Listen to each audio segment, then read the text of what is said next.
Hello, welcome and thank you for participating in Community Education's volunteer orientation.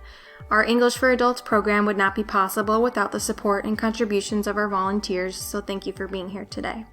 Before we get started, I'd like to introduce myself. My name is Caitlin Quirk, and I am the Intercultural Outreach AmeriCorps Vista in West Des Moines Community Schools Community Education. In this orientation, you'll be introduced to some basic teaching tips, best practices, and cultural considerations for working in an ELL classroom. We'll also go over some program-specific policies and procedures. At the end of our session today, I'll explain some next steps, including paperwork and retraining requirements that will allow you to get started working in the classroom.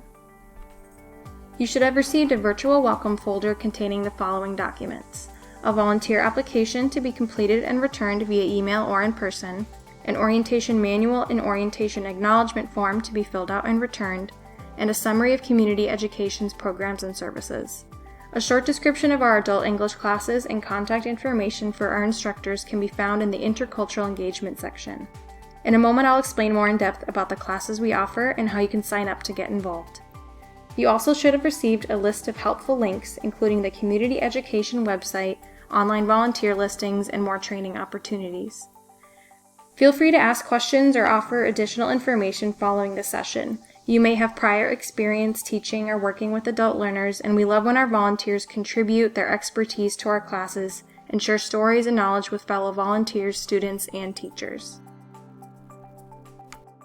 Community Education's Intercultural Engagement team aims to provide multilingual families with support and resources for academic success while strengthening cross-cultural connections in our community. While volunteering, you'll most likely be working with Karen Crosby, our adult English teacher, or Karen Kelly, our Intercultural Outreach Coordinator. Our team hosts several different English learning opportunities for adults. Some are informal conversation classes, such as English Skills for Parents, hosted in WDMCS elementary schools, or our conversation classes at the West Des Moines Library. These drop-in classes meet weekly or monthly and are simply opportunities for students to engage in conversation with native English speakers, learn new vocabulary and cultural concepts, and socialize with one another. The Learning Resource Center is home to our most formal set of English classes. On Tuesday and Thursday evenings, students register to attend level-specific classes for about 1 hour each evening in 8-week sessions. This is a more formal classroom environment in that students work with textbooks, have homework, and complete unit tests to measure their progress. In addition to our regular schedule of classes, we may also have seasonal or temporary English learning opportunities for students and families. For up-to-date volunteer opportunity listings, visit our website or any of the volunteer listing platforms listed on your helpful links handout. If you're interested in learning more about our different ELL volunteer opportunities or how community education serves English learners in your neighborhood, please reach out to the Intercultural Outreach team or the Community Education office. Your orientation manual contains some information on the community members that make up our adult English students. First and foremost, our students are your neighbors and reflect the growing diversity found in all West Des Moines schools and neighborhoods. It's impossible to describe a prototypical English learner. Students vary in age, nationality, and time spent in the U.S. or in Iowa as an immigrant, refugee, or asylee. Some students enter our classroom highly literate in their home language and may have advanced degrees from their home country. Others may have little or no prior education and may not be literate in their home language. Students also vary in their reasons for taking English classes. Some may be working toward a specific goal, like gaining citizenship or employment. Others are more interested in English conversation practice so they can socialize more in their daily lives or communicate better with their children's teachers or doctors. Sometimes making it to the classroom is the biggest obstacle for students. Adult learners often juggle families, work, education, and other emotionally and mentally straining responsibilities. However, you'll likely find that our students are highly self-motivated. They want to be here, they want to learn, and they're excited to have your help. It may seem overwhelming to consider all the individual differences and unique needs and strengths of students in English classes. While it certainly helps to get to know students in order to best meet their needs and build a friendly, welcoming classroom environment, don't worry if you're not sure how to best help someone based on their background or goals. The most important thing is that you're willing to help and that you recognize each student as an individual learner. As a volunteer, you also have your own unique background and reason for wanting to engage with English learners. Just as we strive to cater classes towards students' needs, we hope to make the environment enriching for volunteers. Feel free to share your story with teachers and students and communicate what you hope to achieve through participating in our classes. To prepare you for helping students in the classroom, I'd like to go over a few teaching best practices. If you haven't worked with English learners before, your approach to giving instructions, explaining concepts, or correcting mistakes may differ from teaching native English speakers. These best practices, which are basic approaches to working with a diverse group of individual English learners, are also explained more in depth in the trainings that I'll describe at the end of this orientation. The first is teacher talk. Teacher talk is everything you say as an English-speaking instructor. If you're like me and you tend to narrate your thoughts out loud, ramble, or use lots of filler words, try to decrease your teacher talk while working with students. Do your best to speak clearly and deliberately, but with an authentic flow when answering questions or giving directions. Don't worry about filling silences with lots of words that might confuse the task at hand. Remember, the students should be doing most of the talking. Cognitive overload is when you're taking in too much information at one time to process. Learning English is a big undertaking that needs to be broken up into many pieces, and each new piece of information needs to be repeated and practiced before you can move on to the next piece. Avoid overloading students with information by staying focused on the day's lesson. If questions come up about concepts that are far more advanced than the current lesson, don't be afraid to make answers brief and tell students not to worry about that for now. While in the classroom, it's beneficial to learners if you speak English properly to the best of your ability. When students are mastering new grammar concepts, it helps if you're able to demonstrate those concepts in conversation. That being said, part of learning English is also being exposed to idioms, colloquial language, and slang. Practicing conversational language and discussing differences and similarities in cultural expressions is valuable for both non-native and native English speakers. It can be difficult to determine how to correct students when they make mistakes. Personally, my Midwestern niceness makes it difficult to explicitly say, "No, that's wrong."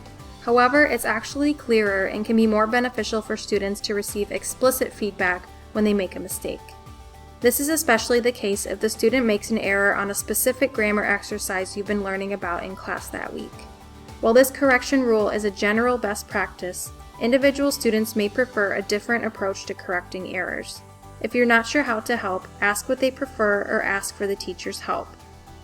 To learn more correction approaches or discuss scenarios for which approaches to use, how often, and when, consider signing up for the Iowa ELL Academy workshops with the Iowa International Center.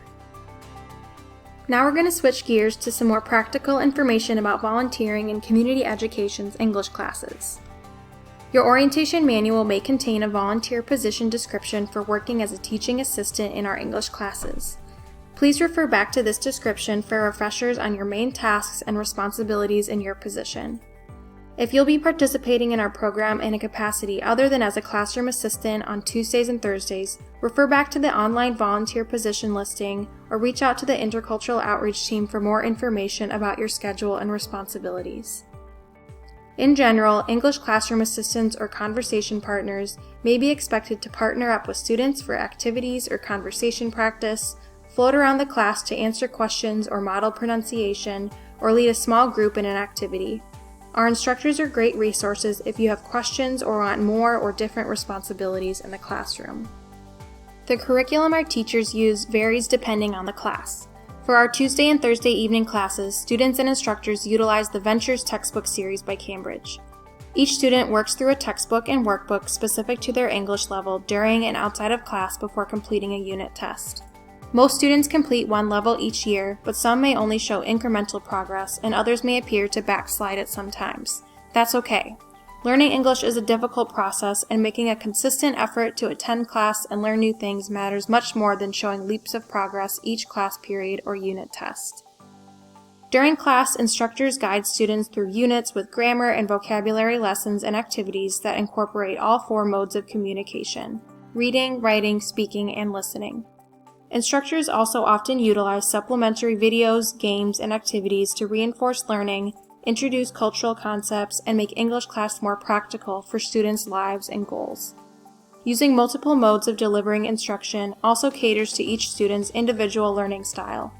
Just like any classroom, some students prefer to learn by reading or writing, while others prefer to talk or listen. Regardless of the mode of instruction, repetition is important. If you volunteer on a regular basis, don't be surprised if you spend multiple classes working with students on 1 or 2 grammar concepts or a small pool of vocabulary words.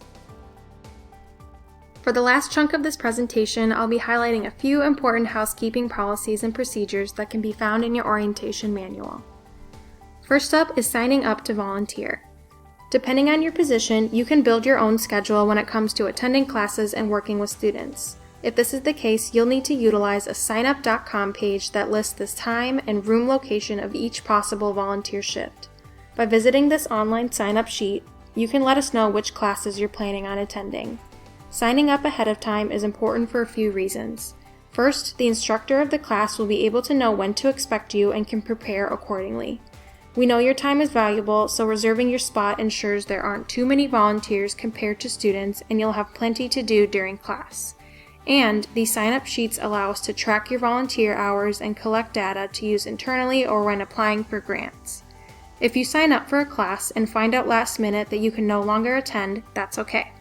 Simply remove your name from the sign-up so we know not to expect you, and another volunteer has the option to take your place.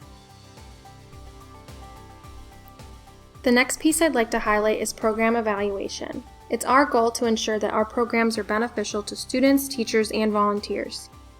If you volunteer on a regular basis, you can expect to receive a short survey. This evaluation is an opportunity for you to give us feedback about your experience. However, it's not the only opportunity. At any point during or after your volunteer service, we encourage you to reach out with feedback and freely communicate any concerns, praises, or suggestions for improvement you may have. We know you have unique skills and interests to bring to the table, and we want to make sure your skills and time are being utilized well. The best way to communicate with program staff is through email. Once you begin volunteering with our programs, you'll be added to our volunteer newsletter email list. This newsletter is a great resource for information regarding class schedules, upcoming trainings or celebrations, new volunteer opportunities, and staff or volunteer highlights. In the case of a last-minute class cancellation, program staff will communicate with you via email or through our ELL volunteers group on the app Remind. If you choose to be added to the Remind group, class updates can be delivered to you through the app or via text. Finally, more general information and resources can also be accessed on our Facebook page, WDMCS Community Education Connections. A link to join the group can be found on your Helpful Links handout. To complete your volunteer onboarding process, you may be required to attend a volunteer training in addition to this general volunteer orientation. You can complete this training in person with other local ELL volunteers and instructors at our Adult ELL Academy workshop on ESL Teaching Basics held at the Learning Resource Center in partnership with the Iowa International Center. In addition to ongoing skill building, the Academy's series of workshops is a great opportunity to network with other volunteers and English teachers in the area. If you choose to attend the in-person ESL Basics training, community education will cover the cost of your registration.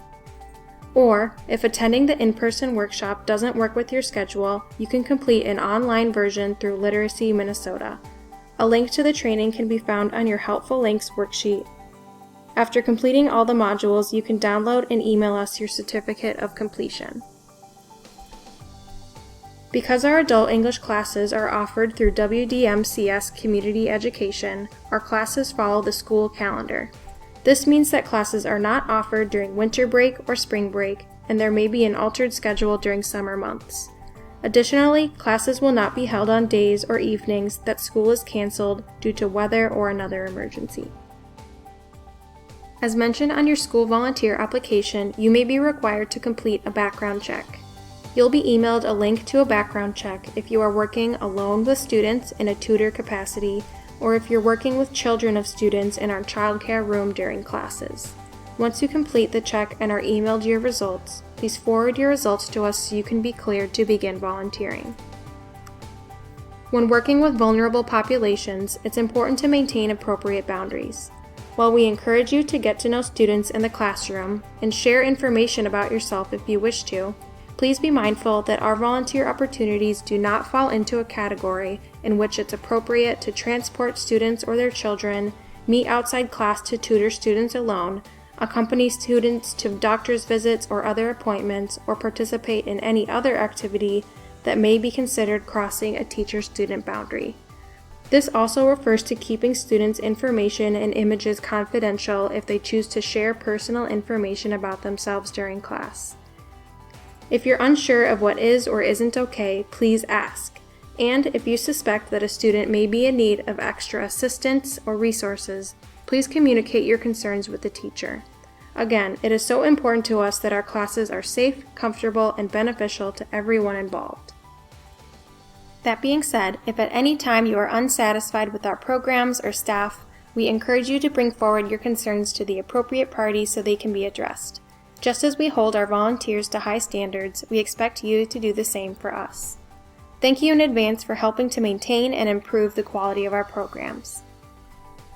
Finally, I'd like to summarize what happens next in order to get you into the classroom and working with students. Following this orientation and after getting any questions answered, please sign and return the volunteer application and orientation acknowledgement forms included in your presentation materials. If required by your position, please then complete your volunteer training online or sign up to attend our ELL Academy training if possible. If you are working alone with students or with children, please complete the online background check and forward us your results. Finally, you can then visit your position signup.com page and sign up to begin volunteering.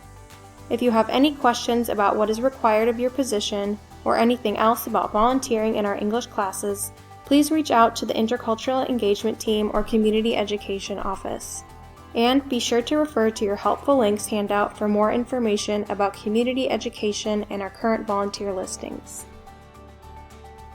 Thank you so much for listening to today's volunteer orientation. These programs would not be possible without you, and we deeply appreciate you donating your time and language skills to support English learners in our neighborhood. Thanks again, and we'll see you in class.